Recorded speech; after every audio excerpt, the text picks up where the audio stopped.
தமிழகம் என்பதை மற்ற வட இந்திய மாநிலங்களோடு ஒப்பிட்டு பேசுவது தவறு. நம்முடைய உள்கட்டமைப்பு வசதிகளும் கல்வி அறிவு தொழில் வளர்ச்சி என்பவை எல்லாம் மிக நீண்ட ஆண்டுகளாக தமிழகத்தோடு இணைந்து ஒரு நல்ல வளர்ச்சியை கண்டிருக்கக்கூடிய மாநிலம். நமக்கு அடுத்தபடியாக இருக்கக்கூடிய தொழில் வளர்ச்சி அடைந்த மாநிலங்களோடு ஒப்பிடுகையில் கூட பல்வேறு நகரங்கள், சென்னையெல்லாம் ஒரு புராதனமாக இங்கு வளர்ந்திருக்கக்கூடிய நகரம் என்றாலும் கூட நவீன காலத்தில் பல்வேறு நகரங்கள் இந்தியாவிலேயே அசுர வளர்ச்சியடைந்த நகரங்களாக மாறியிருக்கிறது. அப்படி பார்க்கையிலே சென்னை என்பது குறிப்பாக திராவிட முன்னேற்ற கழக ஆட்சியில் வடசென்னை வளர்ச்சிக்கான திட்டம் என ஒவ்வொரு பட்ஜெட்டிலேயும் அறிவித்தாலும் கூட அந்த வளர்ச்சியை இன்னும் கூட அனுபவிக்க முடியாத நிலைமையில் தான் வடசென்னை இருக்கிறது. ஆக சரியான திட்டமிடல் என்பதும் இன்னும் கூட மழை காலத்தில் பார்க்கலாம்.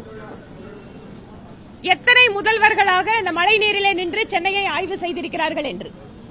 இன்னும் கூட மழை காலத்தில் இந்த வெள்ளத்தினால் சென்னை நகருடைய மக்கள் பாதிக்கப்பட்டுக் கொண்டிருக்கிறார்கள். எத்தனை ஆயிரம் கோடிகளை செலவு செய்தும் ஏன் சென்னையிலே இன்னும் கூட வெள்ளக்காடாக அது இருந்து கொண்டிருக்கிறது என்பதை ஆட்சியாளர்கள் யோசிக்க வேண்டும்.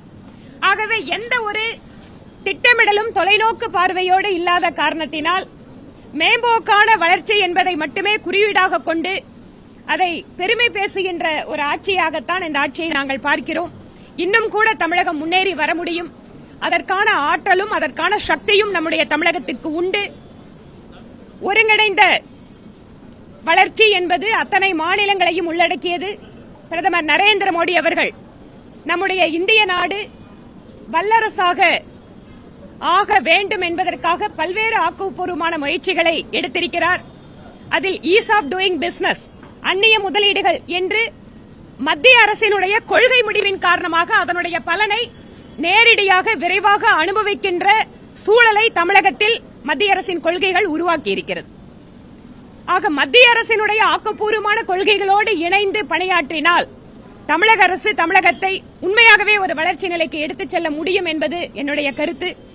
இந்த சட்டப்பேரவை கூட்டத்தொடரின் போது பல்வேறு தீர்மானங்கள் மத்திய அரசுக்கு எதிராக நிறைவேற்றினார்கள்.